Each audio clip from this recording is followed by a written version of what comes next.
மா இன்னைக்கு வந்துட்டு நான் வந்து என்ன சமையல் பண்ண போறேன்னா, இன்னைக்கு வந்து மாலை அமாவாசைங்க. மாலை அமாவாசையில இருக்கிறது பெரிய அமாவாசை சொல்லுவாங்க. நமக்கு முக்கியமா ஒரு 3 அமாவாசைங்க வருஷத்துல. ஆடி அமாவாசை ஒன்று, மாலை அமாவாசை, தை அமாவாசை. அதில் வந்துட்டு மாலை அமாவாசை வந்து ரொம்ப ரொம்ப முக்கியம். ஏன்னா வந்துட்டு நம்ம வருஷத்துல திதி கொடுக்காதவங்கலாம் வந்துட்டு இன்னைக்கு பண்ணுவாங்க. முன்னோர்களுக்காக நம்ம இன்னைக்கு பண்ணுவாங்க நிறைய பேர் எல்லாருமே. அதுதாங்க இது மாலை அமாவாசைன்னு சொல்லுவாங்க. இன்னைக்கு வந்துட்டு நாம் முன்னோர்களுக்காக நம்ம என்ன சமைக்கிறோம்ன்றத பார்க்கலாம் வாங்க. நாம் வந்து இன்னைக்கு வந்துட்டு எப்பயும் சமைக்கிற மாதிரி தாங்க சமையல். ஆனால் வந்துட்டு எக்ஸ்ட்ரா வந்துட்டு பாயாசமும் வடையும் தான் சமைக்க போகிறோம். அது வந்து என்னென்னன்றதை பார்க்க. நான் வந்து இன்னைக்கு வந்து சாம்பாருக்கு வந்துட்டு அவரைக்காய், பீன்ஸு, சேமக்கிழங்குங்க அதை போட்டு சாம்பார் தான் வைக்க போகிறேன். நம்ம வந்து இதில் வந்து வெங்காயம் சேர்க்க போகிறது இல்லை. ஏன்னா வெங்காயம் வந்து அமாவாசைக்கு நம்ம எப்பயுமே சேர்க்க மாட்டோம். வெங்காயமும் பூண்டும் ரெண்டுமே சேர்க்க மாட்டோம். அதனால அது வெங்காயம் சேர்க்காம இருக்கிறதால இந்த 3 காயும் வச்சு செஞ்சிங்கன்னா ரொம்பவே நல்லாயிருக்கும் சாம்பார். சாம்பாருக்கு வந்து பார்த்திங்கன்னா துவரம்பருப்பு, கொஞ்சம் எண்ணெய் ஊற்றிருக்கேன், மஞ்சத்தூள் போட்டு இதை அப்படியே நம்ம வேக வச்சுக்க போகிறோம். நான் வந்து இப்போ ஒரு அளவுக்கு உளுந்து எடுத்துருக்கேங்க. உளுந்து வடை தான் பண்ண போகிறேன். அதுக்கு உளுந்து நம்ம இப்போ ஊற வச்சுக்கலாம். இதில் வந்துட்டு நான் வந்து சிறுபருப்பு ஒரு 1/4 அளவுக்கு தாங்க எடுத்து வச்சுருக்கேன். இது வந்து பாயாசத்துக்கு இதை வேக வச்சுக்கலாம். சாரி நல்லா இருக்கே. நல்லா இருக்கா? எப்போ வாங்கினது இது? இது வந்துட்டு என்னுடைய பெரிய பொண்ணு வந்துட்டு ஃபஸ்ட்டு வருஷம் சம்பளம் வாங்கும்போது என்னுடைய பர்த்டேக்காக சர்ப்ரைஸாக வாங்கிக்கணும் தான். நல்லா இருக்கா? நல்லா இருக்கு. புடவை எப்படி இருக்குன்னு கமெண்ட்டில் சொல்லுங்கள். வாழைக்காய் பொரியலுக்கு நான் வேக வச்சுக்கிறேங்க. அதில் மஞ்சத்தூள் கொஞ்சம் புளி போட்டு வேகட்டும். வாழைக்காவை வெந்துடுச்சுங்க, வடிகட்டி எடுத்துக்கிட்டேன். இது சூடு ஆறட்டும். அதுக்குள்ளேயே நான் வந்து அவரைக்காய் பொரியல் பண்ணிக்கலாம். கொஞ்சமாக எண்ணெய் ஊற்றிக்கிட்டு அதில் கடுகு போட்டுக்கலாம்.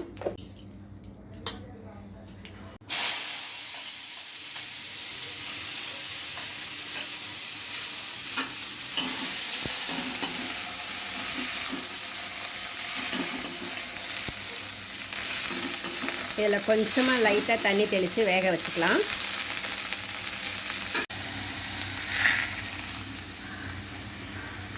இதை அப்படியே நம்ம மூடி வச்சிடலாங்க.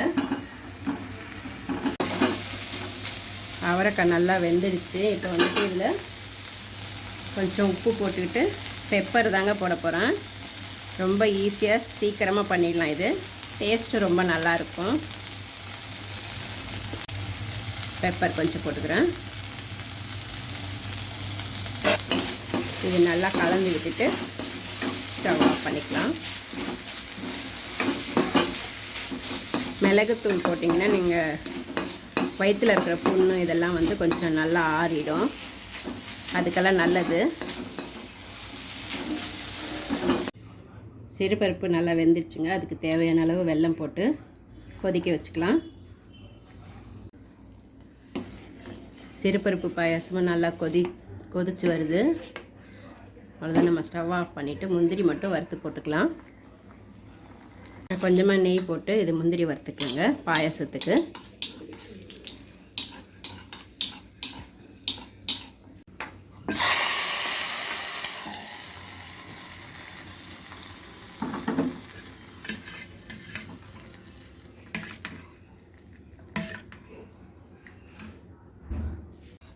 அவ்வளோதாங்க, நம்மளுக்கு சிறுபருப்பு பாயாசமாக ரெடி ஆகிடுச்சு.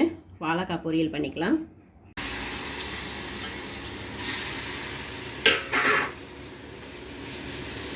வந்து அமாவாசை நாளில் வந்துட்டு கண்டிப்பாக வாழைக்காய் பொரியல் சேர்த்தே செய்வாங்க. வாழைக்காய் வந்து எது வேணாலும் பண்ணிக்கலாம். ஆனால் வாழைக்காய் வந்து கண்டிப்பாக அமாவாசையில் சேர்க்கறது ரொம்ப நல்லது. நம்ம முன்னோர்களுக்கு அதை தான் வந்து இதுவாக படைப்பாங்க.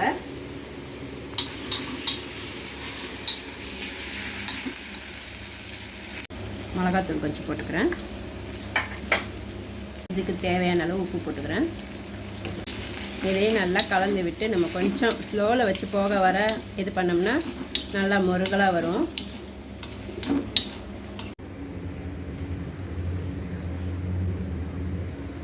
பருப்பு நல்லா வெந்துடுச்சு. இதில் கொஞ்சம் நான் பருப்பு ரசத்துக்காக போட்டுக்கிறேன். அவரைக்காய், பீன்ஸ் எல்லாமே வேக வச்சதை இதில் போட்டுக்கலாம். இப்போ இதுக்கு மிளகாத்தூள் எல்லாம் போட்டு நம்ம கொதிக்க வச்சுக்கலாம். இப்போ வந்து சாம்பாருக்கு கொஞ்சம், ரசத்துக்கு கொஞ்சம் புளியை கரைச்சி ஊற்றிக்கலாங்க தேவையான அளவு.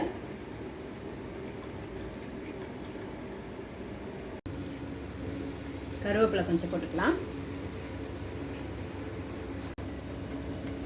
பொடியாக கட் பண்ண கொத்தமல்லி போட்டுக்கிறேங்க. கொஞ்சம் பெருங்காயத்தூள் போட்டுக்கிறேன். இதில் கொஞ்சம் நான் மிளகாத்தூள் போட்டுக்கிறேங்க. ஒரு 3 ஸ்பூன் போட்டுக்கிறேன். இதில் சாம்பார் பொடி அதுவும் 3 ஸ்பூன் போட்டுக்கிறேன். நான் இதெல்லாமே வீட்டில் அரைச்சதுங்க. இதில் வந்து 1 ஸ்பூன் போட்டுக்கிறேன். 1 ஸ்பூன் மிளகாத்தூள் ரசத்துக்கு. இதில் வந்து கொஞ்சம் மஞ்சள் போட்டுக்கலாம். நம்ம வந்து ரசப்பொடி இதெல்லாம் வந்துட்டு சாம்பார் பொடி நான் வந்து சேல்ஸ் பண்ணிகிட்டு இருக்கேங்க. நிறைய பேர் வாங்கிட்டு இருக்காங்க. உங்களுக்கும் வேணும்னா ஸ்க்ரீனில் தெரிகிற நம்பருக்கு வாட்ஸ்அப் பண்ணுங்கள். பாருங்கள், வாழைக்காய் வந்துட்டு இந்த அளவுக்கு நம்ம ஸ்லோவில் வச்சு திருப்பி விட்டோங்க. இந்த மாதிரி நல்லா கொஞ்சம் முருகலாக வந்திருக்கு. நம்ம ஸ்டவ் ஆஃப் பண்ணிக்கலாம். இதுக்கு தேவையான அளவு கல்லுப்பு போட்டுக்கிறோங்க.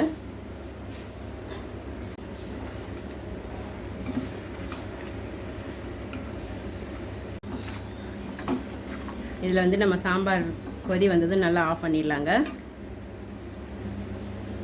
ரசத்துக்கும் இந்த பக்கம் வச்சுருக்கேன். இதுவும் கொதி வந்ததும் ஆஃப் பண்ணிக்கலாம். இதில் வந்து நம்ம உப்பு காரம் பார்த்துட்டு ரெண்டுத்தையும் ஆஃப் பண்ணிக்கலாம். உளுந்து நல்லா ஊறிடுச்சுங்க. இப்போ வந்து தண்ணி இல்லாமல் நம்ம வடைக்கு அரைச்சிக்கலாம்.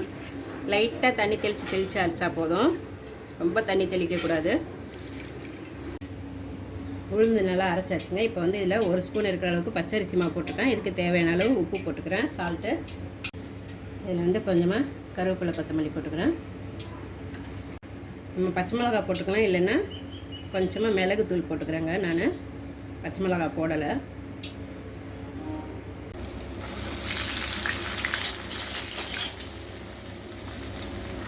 கொஞ்சம் மீடியமாக வச்சு நம்ம போட்டு எடுத்துக்கலாம். எல்லாம்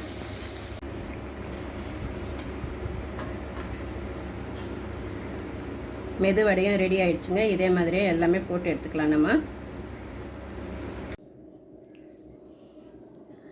சிறுபருப்பு பாயாசம்,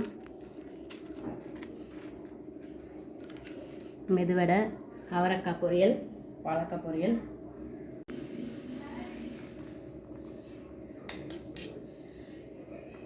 நல்ல சூடான சாதம்,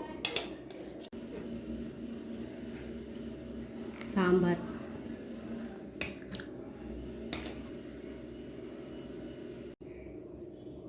பருப்பு ரசம், தயிர்.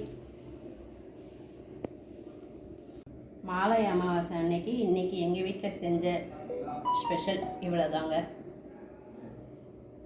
உங்கள் வீட்டில் என்னன்றதை கமெண்ட் பண்ணுங்கள். எங்கள் வீட்டில் இதாங்க ஸ்பெஷல். உங்கள் வீட்டில் என்னன்றதை எனக்கு கமெண்ட் பாக்ஸில் கமெண்ட் பண்ணுங்கள்.